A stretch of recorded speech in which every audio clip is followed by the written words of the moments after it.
On Seeing the 100% Perfect Girl One Beautiful April Morning by Haruki Murakami.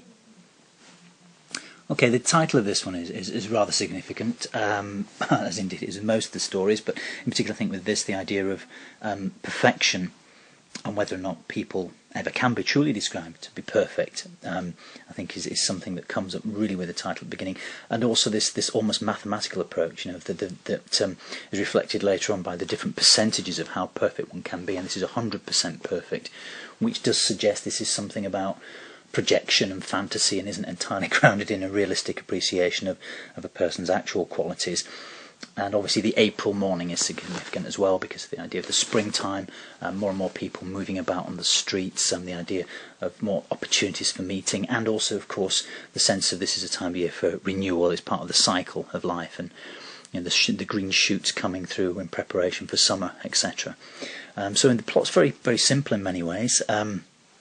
It's quite a strange short story, and it's a romantic tale of the possibility of love and fate that blends elements of realism and fantasy together. The opening section of the story is the narrator meeting the perfect girl by chance in the street. Perfection simply judged on appearance and body language, and the fact she looks ordinary and may be perfect for him, but this isn't someone that he actually knows or can truly judge. He fails to say anything to her, he doesn't make contact, but then he tells someone else in the story, and it could possibly be directly addressed to the reader. It may even be that this is a dialogue that's an internal dialogue going on in his own head, but the implication is certainly that he's telling someone that imagines the potential of the romance and creates a story about what he may have said to this person.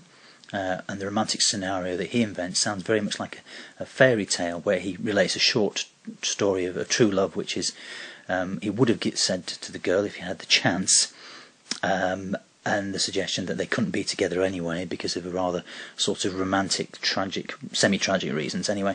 But in truth very little happens except in his imagination. So part of the irony here is that he creates this tremendously complicated, tragic, romantic story of love found and love lost, and then actually hasn't said a word, hasn't said anything, so he seems quite verbose and quite exaggerated in the tale he tells, but in fact the tale isn't told to the object of his affections. He doesn't take that chance,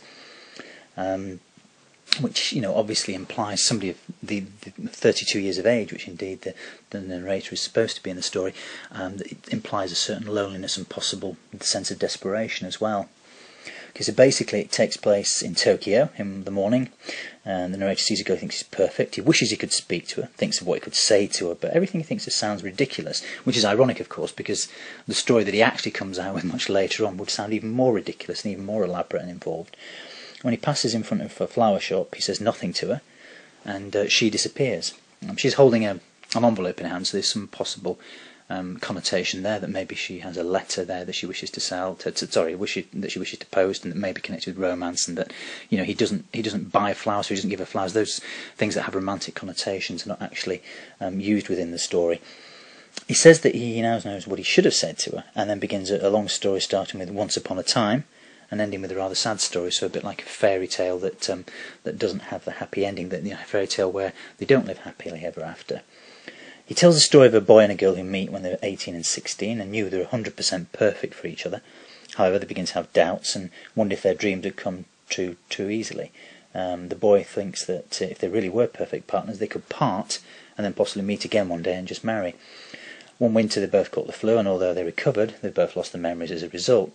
So they become capable people and even fell in love with others, though only up to 75% or 85%. Which again is quite a quirky and unusual way of approaching love. Rather than saying you're 100% in love with someone, either you are or you aren't here, it has degrees if it's a mathematical formula which suggests a certain naivety and innocence about the true meaning of love, and possibly infers that there's more of a fantasy and a projection here rather than an appreciation of what being in love really means.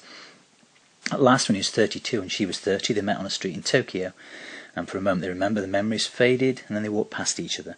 And at the end of his story, once he's told that story, the fairy tale, he simply says, yes, that is the story which he should have told the girl. But of course the irony is he's not actually told her anything. Okay, in terms of the ideas, themes and issues in the story, there's a depiction of city life, perhaps the anonymity of city life. Tokyo is a very busy, fast-moving, exciting modern city. possibly the narrator doesn't find it quite so much here. He's very critical of the alienation people feel in modern cities, that sense of not belonging and being detached from each other, detached from life, passing each other in the street but not actually communicating. And this obviously engenders a certain sense of loneliness, and the narrator longs for someone to love, hence the projection on the 100% perfect girl. In his story, he refers to himself as ordinary and lonely, and imagines that the girl is also ordinary and lonely. So the sense of the ordinariness here is very important to the narrator, as if this could be an everyday occurrence and the possibility, a real possibility, that they could meet and fall in love.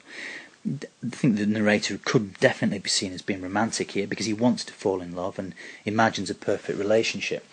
But the way he does this suggests he's more in love with the idea of being in love rather than the reality, and that there's a certain desperation that's driving that. There's also a difference here, obviously, between fantasy and reality that's dealt with the story. The relationship remains very much a fantasy throughout.